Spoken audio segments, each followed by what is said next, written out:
लेकिन आपने ये भी कहा कि आप लाखों लाखों रुपए आप पे डिपेंड मेरे पे वो आज तक रहे हैं, वो आज तक मेरे पे डिपेंड रहे। वो जितना मर्जी कमाते थे, उनकी फैमिली उनको फाइनेंशियली सपोर्ट करती ही नहीं थी। आज उस्मान कादिर की इज्जत कहाँ है? उस्मान कादिर की इज्जत कहाँ है? वो मुझे बड़ी तनकीदें बैठ के करते थे कि आप किस तरह, आपको की फैमिली ने किस तरह आपको कर दी थी। मेरा सवाल ये है कि बाबर आजम की सारी कमाई उसके घर जाती थी, वो मेरे घर नहीं लेकर आता था, मुझे नहीं पकड़ाता था, मुझे मेरे हालात के साथ कॉम्प्रोमाइज करना था, मुझे कमाना था। अस्सलाम वालेकुम नाज़रीन, प्रोग्राम समात के साथ मैं हूं आपका मेजबान उमर इम्तियाज। और आज का समात थोड़ा सा हटके है, थोड़ा सा स्पेशल है, कुछ इस लिहाज से कि आजकल हर जगह बात चल रही है बाबर आजम के ऊपर। हामिजा मुख्तार नामी एक लड़की हैं जो क्लेम करती हैं मुबैना तौर पर कि बाबर आजम की गर्लफ्रेंड नहीं है वो, और बाबर आजम ने उनके साथ जो है वो वादे किए शादी के, लेकिन शादी नहीं की। उसके बाद उन्हें मारा पीटा, उनको घर से भगा कर लेकर गए। उसके बाद शादी के वादे किए लेकिन वो भी नहीं कर पाए। कभी उन्होंने पंजाब सोसाइटी के घर में रखा, कभी किसी किराए के कमरे में लेकर रखा, लेकिन वादे करते रहे और जब मशहूर हो गए और उस चीज़ से मुकर गए। और वो ये भी क्लेम करती हैं कि इस तमाम मामले के अंदर दूसरे खिलाड़ी भी जो मुलव्विस रहे हैं उनमें जो है वो उस्मान कादिर का नाम सर फहरिस्त आता है, क्योंकि वो बाबर आजम की बहुत क्लोज बताती हैं हामिजा के कि उस्मान कादिर बहुत क्लोज हैं। जो फैसले बाबर आजम करते हैं उसमें उस्मान कादिर का किरदार जो है वो उतना ही होता है। इमामुल हक जो कि वाकई बड़े रंगीन मिजाज नज़र आते हैं, उनके बारे में काफ़ी बातें जो है वो बाज़ का गर्दिश करती है कि इमामुल हक जो हैं वो भी कुछ इस करैक्टर से ही ताल्लुक़ रखते हैं। और उसके साथ साथ जो है बाबर आजम के कुछ कज़न्स हैं उस पर भी जो है वो बात करती हैं। ये सो हामिजा को वेलकम करते हैं। हामिजा, आपको मैं वेलकम करूंगा शो के अंदर। सबसे पहले तो आप मुझे ये बताइए कि मामला शुरू कहाँ से हुआ था और कैसे स्टार्ट हुआ था सब कुछ? स्टार्ट बाबर आजम को मैं स्कूल टाइम से जानती थी, मेरे साथ पढ़ता था, हम लोग एक ही मोहल्ले में रहते थे। और फिर बाबर ने स्कूल से जब छोड़ दिया था तो मैं वहाँ भी पढ़ती रही थी। पढ़ते पढ़ते बाबर आजम ने 2010 में मुझे एकदम सडनली प्रपोज किया था। हमारी मुलाकातें होती रही उस दौरान। 7th स्टैंडर्ड की बात। 7th स्टैंडर्ड के बाद मैं पढ़ती रही हूँ। बाबर आजम की अपनी एक्टिविटीज थी। 7th स्टैंडर्ड में प्रपोज किया था? नहीं, उन्होंने मुझे मैट्रिक में प्रपोज किया था। मैट्रिक में उन्होंने मुझे प्रपोज किया था 2010 में। सही। जब हम लोगों को ये लगा कि अब हमें अलग नहीं होना, हम नहीं अलग हो सकते, ना रहना चाहते हैं, तो बाबर ने अपनी फैमिली को बताया, मैंने अपनी फैमिली को बताया। हम दोनों की फैमिलीज ने हमें इनकार कर दिया।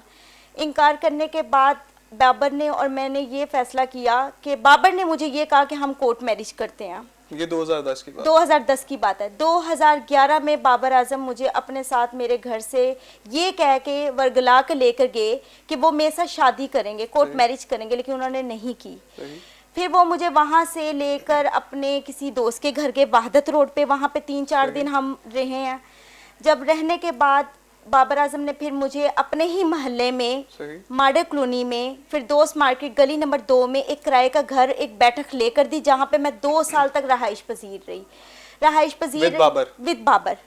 बाबर का वहाँ पे आना जाना था, क्योंकि उसके बिल्कुल साथ वाली गली में ही बाबर का अपना घर था, जहाँ पे उनकी पूरी फैमिली रहती थी। उनके वालिद साहब, उनकी जो भी पूरी फैमिली थी वो वहाँ पर ही रहती थी।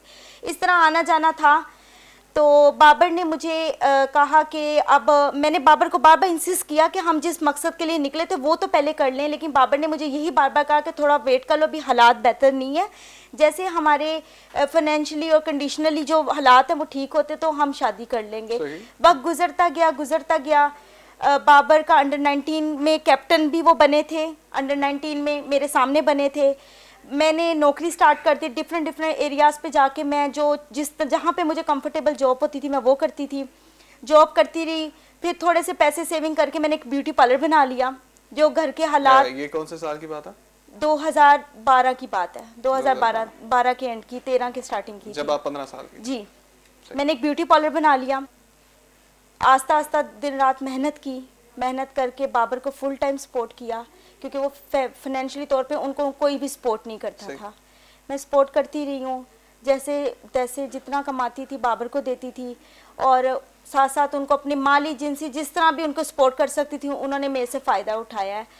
उसके बाद फिर जब बाबर को पता चला कि अब थोड़े से हम फाइनेंशियली स्ट्रॉन्ग हो रहे हैं, तो बाबर को मज़ीद लगा कि हम यहाँ से चेंज कर लेते हैं घर। फिर बाबर ने मुझे 2014 में पंजाब सोसाइटी गाजी रोड पर एक फ्लैट लेकर दिया एच ब्लॉक मार्केट में। हम वहाँ पे रहे, काफ़ी अरसे तक हमने वहाँ पे रहाइश पजीर रहे हैं। वक्त गुजरता गया, इस तरह बाबर शोहरत में आते रहे। जैसे जैसे वो शोहरत में आ रहे थे उनका रवैया मुझसे चेंज हो रहा था, मुझे नज़र भी आ रहा था। उनका मारना पीटना आम मतलब स्टार्ट हो चुका हुआ था कि जब भी मैंने उन्हें शादी के लिए जब भी इंसिस्ट किया था वो मुझे मारते थे, क्योंकि मेरे पास सिर्फ हालात के साथ कॉम्प्रोमाइज़ ही करना था और तो कुछ था नहीं, क्योंकि मैं ऐसा स्टेप उठा चुकी थी कि जिसके लिए मुझे पीछे जाने का कोई रास्ता नज़र नहीं आ रहा था। वो मेरी बेबसी थी। तो बस इस तरह बाबर के साथ मेरे ताल्लुकात चलते रहे। अच्छा हमजा, मुझे ये बताएं, आपने कहा कि 2011 में 15 साल की आप थीं और इन बिटवीन जब वो आपको लेकर गए, जहाँ पे 2 साल तक अपने घर के साथ वाली गली में घर में उन्हें आपको रखा। 15 साल की लड़की, आप तो कह रही हैं आप 7th स्टैंडर्ड में थी उस टाइम, मैट्रिक में थी। मैट्रिक में थी, चले मैट्रिक में थी। आपने कहा जी आप स्कूल जाती थी, नौकरी भी करती थी और फिर आपने पार्लर भी बना लिया। सर आप इतना पैसा कहाँ से? पार्लर खोलने के लिए 2, 2.5, 3 लाख रुपया आता है, चाहिए होता है। मैंने 70,000 में अपनी स्टार्टिंग ब्यूटी पार्लर की थी। 70,000 में एक छोटा सा पार्लर बनाया था। वो 70,000 कहाँ से आया? क्योंकि आप एक स्टूडेंट थी, मैट्रिक आप स्कूल भी जाती थी। स्कूल किस टाइम जाएंगी, ट्यूशन किस टाइम जाएंगी, पैसे किस टाइम इकट्ठे करेंगी, पार्लर किस टाइम बनाएंगी? अकॉर्डिंग टू यू आपका फैमिली बैकग्राउंड भी इतना स्ट्रॉन्ग नहीं था और फिर वो 70,000 रुपया इकट्ठा करना, it's a big question. Sir मैंने आप सारी बातों को इकट्ठे करते जा रहे हैं। स्कूल में मैं पढ़ती थी, वहां से मैं मैट्रिक किया। मैट्रिक के बाद मेरी बाबर के साथ अंडरस्टैंडिंग स्टार्ट हुई। दोबारा आपसे कांटेक्ट हाँ हुआ ना उनका? दोबारा कांटेक्ट हुआ। पहला ये मैंने आपको क्लियर किया। दूसरे नंबर पे आपका सवाल ये था कि मेरे पास इतने पैसे कब आए, कैसे आए? जब मैं घर से निकली। घर से जब मैं निकली थी, मैं घर से कुछ चीज़ें उठा के गई थी। इसमें बाबर आजम की ही रजा थी, उसने ही मुझे ये मशवरा दिया था कि अभी मेरे पास भी कुछ नहीं है और हमने आगे जाना, हमें पैसों की ज़रूरत होगी। तो मैं अपने घर से अपनी मदर की कुछ ज्वेलरी उठाकर वहाँ से घर से गई थी और पिछले जो 1 साल मैंने अपना गुजारा था, उस 1 साल में मुझे वो पैसे, मैंने वो चीज़ें बेच बेच के ही अपना गुजारा किया था। साथ साथ मैंने नौकरी की थी। In between as per your saying कि बाबर आजम उस टाइम जो है वो अंडर 19 टीम के कैप्टन बन के गए थे। तो अंडर 19 टीम का कैप्टन इतने पैसे कमा लेता है कि वो आपको ये ना बोले कि मेरे पास पैसे नहीं होंगे तो आप अपने घर से पैसे लेके आ जाओ। आप तो 70,000 रुपए में बाबर आजम का एक मैच फीस होगी उसकी। सर 2017 तक तो बाबर आजम मेरा कायल रहा है। अच्छा। मेरा पाबंद रहा है, मुझसे पैसे मांगता रहा है, तो मुझे इस चीज का मैं जवाब नहीं दे सकती। अंडर 19 टीम का कैप्टन, आपको भी पता है आईसीसी कितने पैसे देता है। मैच फीस जो है वो 4, 5, 6 लाख रुपए एक मैच की फीस मिलती है एक इंटरनेशनल मैच की। और फिर वर्ल्ड कप का मैच जहाँ पे इतनी सारी मराहत है। पाकिस्तान अंडर 19 जब बाबर आजम खेल रहा था तो सेमीफाइनल तक तो गया था पाकिस्तान उस टेन्योर के अंदर। तो बाबर आजम के पास इतना पैसा होगा उस टाइम कि वो ये नहीं कहेगा कि 70,000 आप देते हैं जब उसको एक मैच का 5 लाख रुपया मिल रहा है। बाबर आजम ने मुझसे 70,000 नहीं मांगा। बाबर आजम ने मुझसे इस तरह का नहीं, मैंने आपको ये बताया कि 70,000 में मैंने अपना एक ब्यूटी पार्लर स्टार्ट किया था। लेकिन आपने ये भी कहा कि आप लाखों रुपए आप पे डिपेंडेंट मेरे पे वो आज तक रहे हैं। वो आज तक मेरे पे डिपेंड रहे। वो जितना मर्जी कमाते थे, उनकी फैमिली उनको फाइनेंशियली सपोर्ट करती नहीं थी। आप जाकर उसकी इन्वेस्टिगेशन करें कि जितना मर्जी, वो मेरी बात सुनिए, बात मिल नहीं रही थोड़ी सी, अब सवाल क्लियर कर लीजिए जी। बाबर आजम कमाते थे जी, लाखों कमाते थे, अंडर 19 टीम का कैप्टन और ZTBL से उनकी सैलरी आती थी। से सैलरी आती थी। अंडर 19 टीम का कैप्टन, आईसीसी अलग मराहत देता है, मैच फीस अलग होती है, मैन ऑफ द मैच अलग होता है। उसके बाद जो है वो मैच जब जीत जाते हैं उसका अलाउंस अलग होता है। आईसीसी आपको फीस बाद में अलग पे करता है। दूसरे स्पॉन्सर आपकी किट पे जितने होते हैं आपको उसके भी पैसे मिलते हैं। तो लमसम एक मैच जब एक इंटरनेशनल खिलाड़ी खेलता है तो उसको 15 से 20 लाख रुपया उस मैच का मिलता है। ZTBL अलग सैलरी देता है। पीसीबी के साथ कॉन्ट्रैक्ट में अगर आप होते हैं तो कॉन्ट्रैक्ट में पीसीबी अलग मंथ की सैलरी आपको देता है। दूसरा, डिपार्टमेंटल क्रिकेट के अंदर आप जिस डिपार्टमेंट के अंदर खेलते हैं वो डिपार्टमेंट आपको अलग पे करता है। तीसरा, आप अंडर 19 बोर्ड के अंडर भी आते हैं तो अंडर 19 वाली सैलरी भी आपको लाजमी तौर पर मिलती है जी। बाबर आजम को क्या जरूरत थी आपसे पैसे मांगने? ये तो आप बाबर आजम से सवाल कर सकते हैं ना कि उसको क्या जरूरत थी। इन बिटवीन आप भी स्ट्रगल कर रही थी जी। मैं स्ट्रगल कर रही थी, सपोर्ट फाइनेंशियली मैं करती रही रुपया क्यों लेगा बाबर आजम आपसे कि जब आपको 15-20 लाख रुपया वो एक मैच का कमा रहा? सर उसको फाइनेंशियली उसकी फैमिली सपोर्ट करती ही नहीं थी। मेरा सवाल ये है कि बाबर आजम की सारी कमाई उसके घर जाती थी, वो मेरे घर नहीं लेकर आता था, मुझे नहीं पकड़ाता था। मुझे मेरे हालात के साथ कॉम्प्रोमाइज करना था, मुझे कमाना था और साथ बाबर को भी उसको इस चीज के लिए स्टैंड करना था। बाबर आजम क्या कमाता था नहीं कमाता था, मुझे इस चीज से मैंने अच्छा मेरी बात सुनो। इन बिटवीन आपने कहा कि बाबर आपके साथ बहुत ज्यादा अटैच था, आप पे डिपेंडेंट थे जी। बाबर से ये नहीं पूछा कि इतने पैसे कमाते हो कहाँ लेके जाते हो? क्योंकि सर उसके घर में 2 फैमिलीज डिपेंड करती हैं उस पे। अच्छा। उसके जितनी कमाई है जो वो कमाता है आज तक, उसके साथ उसकी एक तायाबू की पूरी फैमिली है, वो भी बाबर आजम पे ही डिपेंड करती है। ठीक है, तो मैंने इस राह सिर्फ शादी का किया, मैंने कभी उससे ये नहीं कहा कि मैं तुम्हें अपनी कमाई खिला रही हूँ। मेरी तरफ से तो वो भी मुझे मोहब्बत करता था, मैं भी करती, दोनों की म्यूचुअल अंडरस्टैंडिंग थी, मोहब्बत थी, तो मैं वहां पे रह रही थी और मोहब्बत में मैं जो भी था उसके लिए जायज करती रही हूँ। सही जी। अच्छा, आपने मुझे ये बोला अभी भी 2 फैमिलीज बाबर पे डिपेंडेंट थी, आपने इस बात का जवाब भी क्लियर नहीं हुआ कि आप पूछने का हक तो रखती थी ना, बाबर को शौक था बड़ी गाड़ियों का, और गालिबन उस वक्त सर उसकी कोई बड़ी गाड़ी नहीं थी, एक सेंट्रो थी अंडर 19 में, उसके पास व्हाइट कलर की सेंट्रो थी, उसके बाद उसके पास एक सिल्वर कलर की वैगनार आई थी। वैगनार उसने 2014 तक इस्तेमाल की है। ठीक है, बड़ी गाड़ियों का नहीं कहा जाता। वो एक गाड़ी ऐसी थी, उस टाइम वैगनआर भी एक वो एक गाड़ी थी, वो गाड़ी ऐसी थी। बाबर आजम को गाड़ियों का शौक है, BMW में भी उनके पास, इसीलिए वो बाइक पे फिरते थे। इसलिए वो बाइक पे फिरते थे क्योंकि एक गाड़ी घर के 15 अफराद ने इस्तेमाल करनी होती थी, वो घर वाले इस्तेमाल करते या बाबर आजम इस्तेमाल करता है कि अगर मेरे पास गाड़ी है तो मेरे घर वाले इस्तेमाल कर लेंगे। सर अगर बात आप ये कर रहे हैं कि उसके पास सब कुछ था, वो मेरे पे क्यों डिपेंड कर रहा था? मैं ये रियलिटी आपको दिखाना चाहती हूँ कि वो डिपेंड कर रहा था क्योंकि उसके हाथ में, उसके बस में कुछ नहीं था। मतलब जितने पैसे आते थे वो सारे अपने घर देते थे, अपने घर देते थे, खुद पे नहीं लगा सकते, खुद पे वो लगा नहीं सकते थे। उनका खाना पीना रहना, उनकी जेब खर्च तक मैं उनको देती रही हूँ। अच्छा, ये कब तक? 2016 तक। 17 में लास्ट उन्होंने मेरे से डिमांड की थी 12 लाख रुपए की।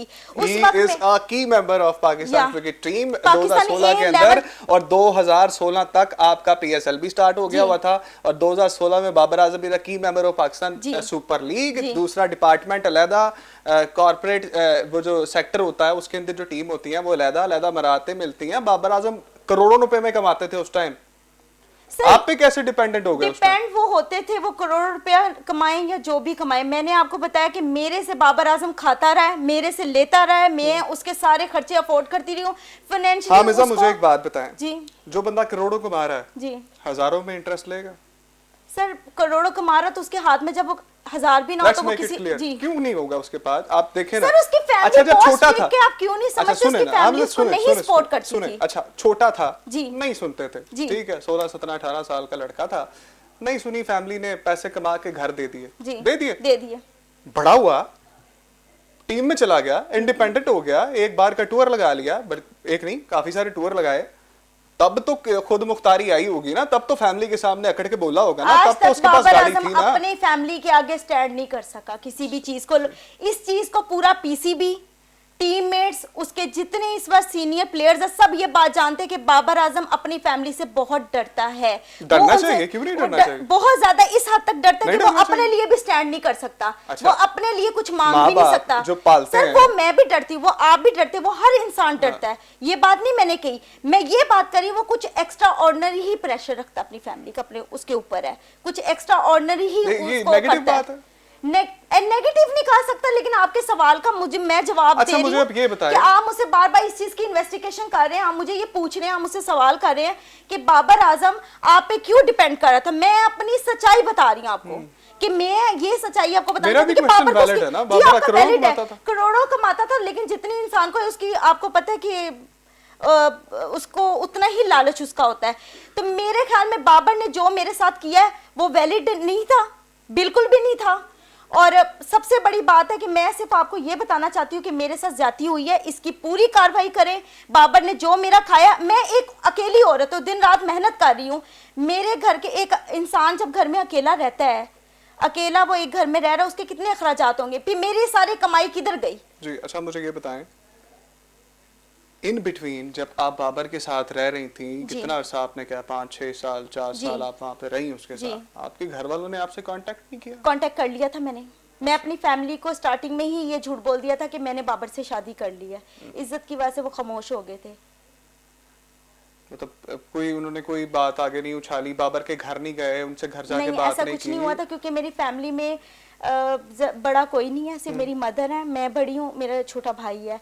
तो जब ऐसे मैंने अपनी फैमिली को फ़ोन किया था कि बाबर से मैंने शादी कर ली है, तो मेरी मदर खामोश हो गई थी। अच्छा आप मुझे ये बताएं कि कौन कौन क्रिकेटर जो है वो उसमें इन्वॉल्व था बाबर के साथ, किस किस क्रिकेटर के साथ आपके राब्ते थे? मेरे सबसे ज्यादा जो मुलाकातें थी, राब्ते तो थे मुलाकातें जो थी, जब बाबर कहीं खाना खाने जाता था, कहीं बैठना होता था, कुछ भी था, उस्मान कादिर हमेशा साथ होते थे उसके, क्योंकि वो उसके समझ लें कि उनकी मशावरत एक ही है, वो हर चीज़ इकट्ठी सोच समझ के आपस में मिल के करते हैं, जो भी चीज़ करनी होती है उन्होंने।